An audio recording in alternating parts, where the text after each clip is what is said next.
Hello दोस्तों, आप सभी का स्वागत है डिजायर आईएएस में। और हमारा फिस्कल सिस्टम एंड बजटिंग का लेक्चर नंबर 5 है। हम 4 लेक्चर में ये सारे के सारे टॉपिक्स कवर कर चुके हैं। मैं आपको पहले बता चुका हूं, अगर आप लेक्चर नंबर 1 नहीं देखेंगे तो आपको ये तीनों लेक्चर समझ में नहीं आएंगे। साथ ही साथ चौथा लेक्चर समझ में आ सकता है, बट थोड़ा बहुत रेफरेंस में लेक्चर नंबर 1 का ही देने वाला हूं, इसलिए लेक्चर नंबर 1 जरूर देखिए। एंड आई विल विश कि आप सारे के सारे लेक्चर कंटिन्यूटी में देखेंगे। कंटिन्यूटी में देखते रहो ना तो ऐसा लगता है कि हाँ यार, क्लासेस टाइप समथिंग चल रहा है, ठीक है। Because our aim is to give free education to all of you those who can not afford coaching, ठीक है। लाखों रुपए कोचिंग अफोर्ड नहीं कर सकते, उनके लिए फ्री एजुकेशन हमारा पर्पस है। आज का जो टॉपिक है लेक्चर नंबर 5 में हम यूजुअली फाइनेंस कमीशन के बारे में डिस्कस करेंगे।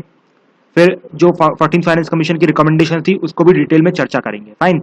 आज का लेक्चर शॉर्ट रखने वाला हूं मैं, जस्ट बिकॉज आई वांट कि फाइनेंस कमीशन के ऊपर आपका स्पेशल फोकस जाए। कई बार यूपीएससी पूछ लेती है फाइनेंस कमीशन के ऊपर, इसलिए आई वांट कि अच्छा सा फायदा आपको फाइनेंस कमीशन का। तो सबसे पहले तो आपको बता दूं फाइनेंस कमीशन के बारे में। Finance commission is a constitutional body. अब जिन्हें कॉन्स्टिट्यूशनल और स्टैच्यूटरी बॉडी में डिफरेंस नहीं पता है उन्हें बता देता हूं, और जिन्हें पता है वो एक मुश्किल से 30-40 सेकंड की वीडियो स्किप कर दीजिए, आई डोंट वांट कि आपका टाइम वेस्ट हो, ठीक है। तो कॉन्स्टिट्यूशनल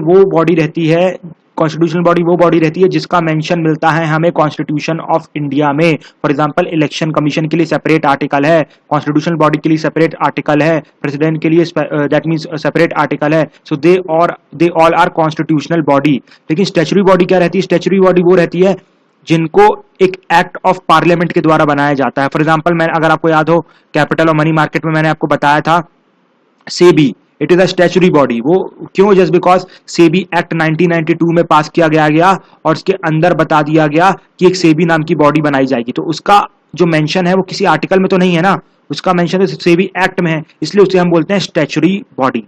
फाइन।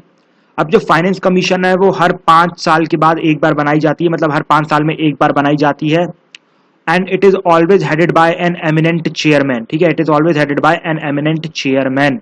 और साथ ही साथ ये जो 14th फाइनेंस कमीशन है, ठीक है, it was headed by Y V Reddy. Y V Reddy का नाम आपने नोट में पढ़ा होगा कई बार। He was a former RBI governor, ठीक है, वाई वी रेड्डी।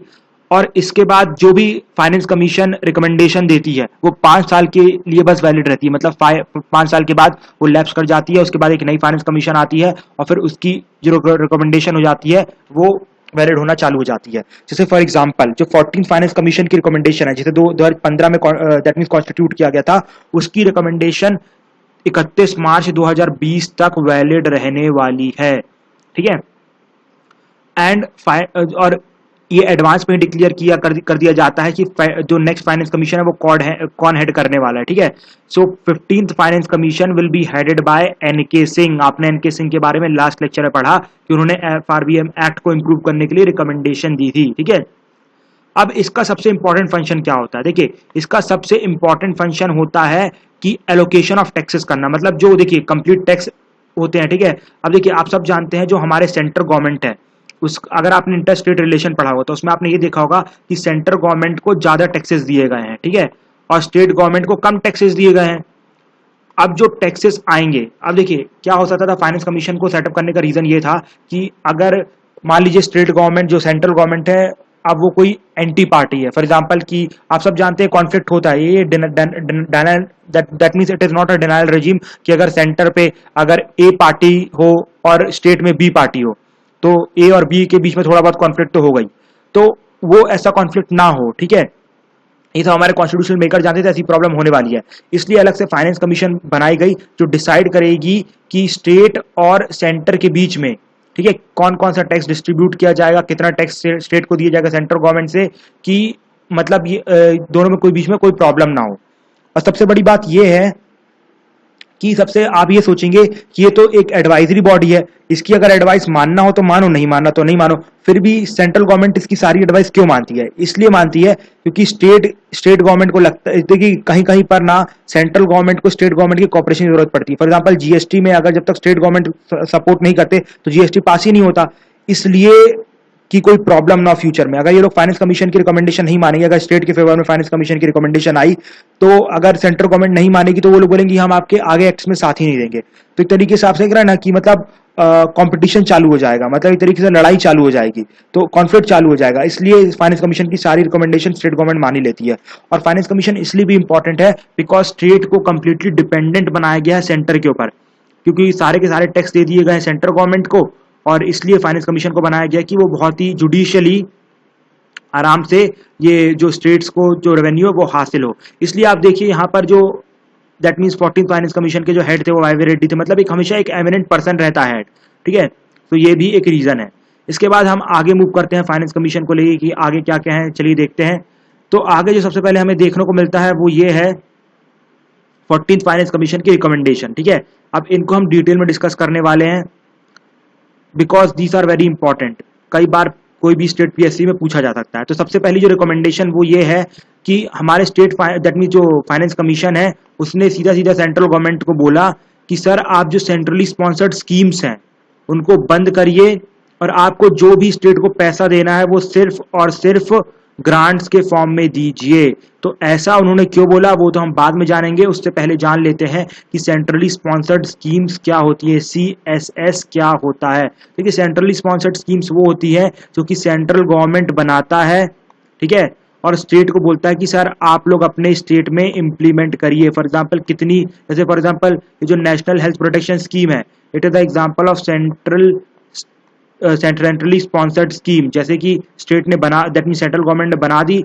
अब पहले क्या होता था कि सेंट्रल गवर्नमेंट के पास डिस्क्रिप्शन रहता था कि गवर्नमेंट को वहां पर फोर्स किया जाता था स्टेट गवर्नमेंट को कि नहीं आप इंप्लीमेंट करो, आप इंप्लीमेंट करो। लेकिन अब जो आप देख रहे हैं कि यहाँ पर जितनी भी स्कीम आ रही है, फॉर एग्जाम्पल उदय स्कीम आई, ठीक है, वो भी सेंट्रली स्पॉन्सर्ड स्कीम है जिसके बारे में हम आगे चर्चा करेंगे, लेकिन वो on the part of state it is voluntary, अगर आपको एक्सेप्ट करना है करो, नहीं करना नहीं करो, ठीक है। तो इसलिए ये सेंट्रली स्पॉन्सर्ड स्कीम को 14th फाइनेंस कमीशन बोला कि आप पूरी तरीके से बंद करो या फिर इसे फ्लेक्सिबल करो, जैसे गवर्नमेंट ऑफ इंडिया ने फ्लेक्सिबल कर दिया। और दूसरा बोला कि आपको जो भी पैसा देना, देखिए आपने सेंट्रल स्पॉन्सर्ड स्कीम्स के हिसाब से देखा कि गवर्नमेंट मतलब पैसा मिल रहा था दैट मीन स्टेट्स को। जैसे आप सेंट्रल स्पॉन्सर्ड स्कीम में अगर एजुकेशन की स्कीम है, हेल्थ की स्कीम है, जो अब जो 5 लाख रुपए आप लोगों को देने वाले हो, पहले स्टेट को दोगे उसके बाद स्टेट देगा ना, तो ग्रांट्स मिल रही थी। अब सेंट्रल गवर्नमेंट बोलता था देखो देखो हमने तो आपको 5 लाख रुपए दे दिया जो हमने प्रॉमिस किया था, लेकिन गवर्नमेंट चाहते थे कि हमें अब आप हमें अपने हिसाब से दीजिए, ठीक है, हम अपने हिसाब से खर्च करना चाहते हैं, हम आपके हिसाब से खर्च नहीं करना चाहते। इसलिए हमारी जो 14th फाइनेंस कमीशन है उसने बोला कि आप CSS को बंद कर दो, सिर्फ और सिर्फ उन्हें सीधे पैसे दे दो, सीधे मतलब पूरे पैसे दो, तो उन्हें जहां खर्च करना होगा वहां खर्च करेंगे, ठीक है। तो पहली ये रिकमेंडेशन थी। दूसरी रिकमेंडेशन ये थी कि पिछली बार 13th फाइनेंस कमीशन ने बोला था कि आप स्टेट को ग्रांट्स इन एड में 32% दो, ठीक है, 32% दो, लेकिन इस बार हमारे ये जो 14th फाइनेंस कमीशन ने बोला कि आप 42% दो, 32% नहीं 42% दो, और ये फाइनली देना चालू कर दिया गया है। ये अलग से prime minister of India Narendra Modi ने डिक्लेयर भी किया था एक रैली में, दैट मींस एक कॉन्फ्रेंस में थे जब उन्होंने डिक्लेयर किया था कि इस बार से जो भी मतलब स्टेट्स को 42% मिलेगा। देखिए अब यहाँ पर आप सोच रहे हैं कि तो अच्छी बात है, स्टेट को इतना पैसा मिल जाता है, तो क्या प्रॉब्लम है? ये प्रॉब्लम ये है कि मैक्सिमम जो पैसा मिलता था CSS के फॉर्म में मिलता था, तो वो प्रॉब्लम हो जाती थी। हमें तो स्टेट बोलते थे भैया हमें ग्रांट्स के फॉर्म में दो ना, आप क्यों हमें CS के फॉर्म में दे रहे हो, हमें अपने हिसाब से खर्च करने दो, ठीक है। तो ये कॉन्फ्लिक्ट होता था। अब ये कॉन्फ्लिक्ट भी 14th फाइनेंस कमीशन ने लेना चालू कर दिया, तो हो सकता है 15th फाइनेंस कमीशन में इसका कोई कंपलसरी एडवाइजरी आ जाए कि नहीं अब ऐसा कर दो, CSS पूरा खत्म ही कर दो, ऐसा भी कुछ आ सकता है, ठीक है। अब आगे क्या है, देखिए जो ग्रांट दी जाती है वो किस बेसिस पे दी जाती है। ऐसा थोड़ी ना है कि आपने 42% तो ग्रांट बोल दी, लेकिन किस स्टेट को कितनी ग्रांट दी जाएगी, मध्य प्रदेश को कितना ग्रांट दोगे आप, नॉर्थ ईस्टर्न स्टेट को कितनी ग्रांट दोगे, ये सब तो डिसाइड करना है ना। तो ये सब कैसे डिसाइड किया जाता है, ये 4 फैक्टर पे डिपेंड करता है, ठीक है। ये जो 4 फैक्टर आप देख रहे हैं, इन 4 फैक्टर पे ये डिपेंड करता है। सबसे पहला फैक्टर आता है एरिया ऑफ स्टेट, मतलब देखा जाएगा कि आपका स्टेट का एरिया कितना है। जैसे फॉर एग्जांपल अगर आप पहले आंध्रा की बात करें, आंध्र प्रदेश की, तो उसमें तेलंगाना एडेड था, ठीक है। तो आंध्रा प्लस तेलंगाना, तो पहले उन्हें ज्यादा रेवेन्यू मिलता होगा, पहले ज्यादा ग्रांट मिलती होगी, लेकिन जैसे तेलंगाना अलग हो गया तो अब उन्हें कम ग्रांट मिलती होगी, ठीक है। तो एरिया ऑफ स्टेट पे डिपेंड करता है। फिर दूसरी चीज आती है इकोनॉमिक डिस्पैरिटी, मतलब ये देखा जाता है कि स्टेट में कितनी GDP है, अगर GDP कम है तो आपको पैसा ज्यादा देंगे। उनकी पर कैपिटा इनकम कितनी है लोगों की वहां पर, मतलब लोग साल में महीने में कितना कमा लेते हैं, अगर वो कम होगी तो लोग मतलब सेंट्रल गवर्नमेंट आपको ज्यादा ग्रांट देगी। फिर तीसरा आता है कि आपके यहाँ फॉरेस्ट कवर कितना है, ठीक है। फॉरेस्ट कवर के बाद फाइनली एट द एंड आता है कि पॉपुलेशन कितनी है आपकी। और आपने देख रहे हैं पॉपुलेशन में 1971 का सेंसस यूज किया जा रहा है, लेकिन 15th फाइनेंस कमीशन को बोला गया है कि आप 1971 का सेंसस यूज नहीं करेंगे, आप 2011 का सेंसस यूज करेंगे। अब देखिए अभी तक आपने देखा कि 14th फाइनेंस कमीशन तक 1971 का सेंसस यूज कर रहे थे, लेकिन अब क्या हुआ कि एकदम से मतलब 2011 का सेंसस यूज करेंगे। देखिए प्रॉब्लम यह है, आपने अगर आप देखा हो हमारे नॉर्थ इंडियन स्टेट को और ये जो साउथ इंडियन स्टेट को, देखिए नॉर्थ इंडियन स्टेट ने लगातार अपनी पॉपुलेशन बढ़ाई है, और आप देखें लगातार बिहार, यूपी, मध्य प्रदेश, इन सबकी पॉपुलेशन बढ़ती जा रही है। ऑन दी अदर हैंड ये जो हमारे साउथ इंडिया के स्टेट है, कर्नाटका, तमिलनाडु, इन सब ने पॉपुलेशन घटाई है। तो उन्होंने तो अच्छा किया ना, आप सब जानते हैं पॉपुलेशन घटना किसी भी कंट्री के लिए बहुत अच्छी बात है। तो अब उन लोगों का बोलना ये था 14th फाइनेंस कमीशन के टाइम पे, या 13 जितनी फाइनेंस कमीशन थी, उनको बोलना ये था कि देखिए आप पॉपुलेशन के हिसाब से पैसा देंगे। अगर आपने हमारी आज की पॉपुलेशन ली तो हमें तो कम पैसा मिलना चालू होगा, तो हम डेवलपमेंट कैसे करेंगे। लेकिन जो जो स्टेट बिहार, यूपी जैसे स्टेट, इन्होंने तो मतलब बेमतलब की पॉलिसीज बेकार रखी, इसलिए पॉपुलेशन बढ़ गई। हमने तो बल्कि अच्छा काम किया, हमने अच्छा काम किया और आप हमें कम पैसे देंगे, और जिन स्टेट ने पॉपुलेशन बढ़ाई है, बेकार काम किया है, उनको आप ज्यादा पैसे देंगे, तो ये तो सही नहीं है ना। तो इसलिए उन्होंने बोला कि आप 1971 का सेंसर रखिए, उस टाइम पे हमारी पॉपुलेशन अच्छी थी, ज्यादा पॉपुलेशन थी, उसके बाद हमारी पॉपुलेशन डिक्रीज हुई है, तो आप उस टाइम का डेटा रखिए जिससे कि हमें पैसा ज्यादा मिले, क्योंकि जिनकी पॉपुलेशन ज्यादा होगी उनको पैसा ज्यादा मिलेगा, क्योंकि वहां लोग ज्यादा है तो उनको पैसा भी ज्यादा देना पड़ेगा ना। तो इसलिए इसके लिए 1971 का सेंसस यूज किया जाएगा। लेकिन 15th फाइनेंस कमीशन को बोल दिया गया है सेंट्रल गवर्नमेंट के द्वारा कि आप सिर्फ और सिर्फ 2011 का सेंसस यूज करेंगे। तो साउथ इंडियन स्टेट ने बहुत इसके खिलाफ रिकमेंड मतलब प्रोटेस्ट भी किया, लेकिन उसका कुछ इंटरनल मैकेनिज्म है जो कि मतलब एक तरीके से अच्छा पैसा देखेगा कि मतलब दोनों को इक्वली डिस्ट्रीब्यूट हो, ये देखा जाएगा उसमें, ठीक है। फिर हम आगे की रिकमेंडेशन देखते हैं। देखिए अब जो ये जो आपको पैसा मिलता है, ये सिर्फ इतना नहीं कि सिर्फ स्टेट लेवल पर डिसाइड कर दिया कि सेंटर को कितना मिलेगा, स्टेट को कितना मिलेगा, सिर्फ इतना ही डिसाइड नहीं करती है, यहाँ पर ये भी डिसाइड करती है कि अर्बन लेवल पे म्यूनसिपैलिटी को कितना मिलेगा, ठीक है। और फिर ये भी डिसाइड करती है कि रूरल लेवल पे पंचायत को कितना मिलेगा। लेकिन स्टेट गवर्नमेंट की यहाँ पर बहुत इंटरफेरेंस रहती है, जितना ये लोग एक्सपेक्ट करते हैं उतना इन लोग को मिलता नहीं है, इसलिए ये लोग अच्छे से काम नहीं कर पाते हैं। फाइन। और इस बार जो सबसे अच्छी चीज की गई है, जो एलोकेशन है इस बार सिर्फ और सिर्फ नॉर्मल बेसिस पे नहीं है, वो एक्चुअली परफॉर्मेंस बेसिस पे है। ये कि फॉर एग्जांपल अगर मान लीजिए मध्य प्रदेश को, ठीक है, अगर मान लीजिए फॉर एग्जांपल मध्य प्रदेश को 100 रुपए मिलने थे, तो पहले सेंट्रल गवर्नमेंट बहुत 13 फाइनेंस कमीशन तक बहुत आराम से पूरे 100 रुपए दे दो। लेकिन अब से ऐसा रख दिया गया है कि जितने भी अर्बन एरियाज होंगे, ठीक है, अर्बन एरियाज होंगे मध्य प्रदेश के, उनमें देखा जाएगा कि उनकी परफॉर्मेंस कैसी है। अगर उनकी परफॉर्मेंस अच्छी है तो उन्हें बाकी के 20 रुपए दिए जाएंगे, वरना 100 में सिर्फ और सिर्फ 80 रुपए दिए जाएंगे, बाकी 20 रुपए सेंट्रल गवर्नमेंट अपने पास रख लेगी। लेकिन अगर आप रूरल एरिया में जाए तो रूरल एरिया में ये रेशो 90:10 का है।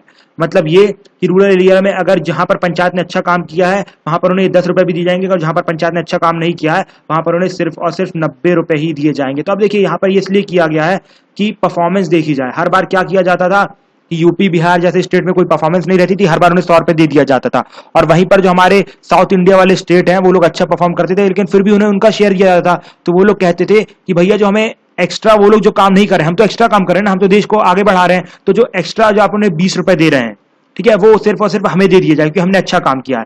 तो ये बात इन लोगों को अच्छी लगी, ठीक है। यहाँ पर आप एक चीज और देखेंगे, यहाँ पर जो जो नया वाला सेंसस लिया 2011 का, ठीक है। अब 2011 का सेंसस ये जो यहाँ पर लिया गया है, लेट मी शो यू, हाँ ये 2011 का सेंसस लिया गया है 1971 की जगह, तो यहाँ से कंपनसेट किया जाएगा, ठीक है। आप याद है मैंने बताया था प्रोटेस्ट कर रहे हैं साउथ इंडिया वाले कि नहीं हमें तो पैसा कम मिलेगा।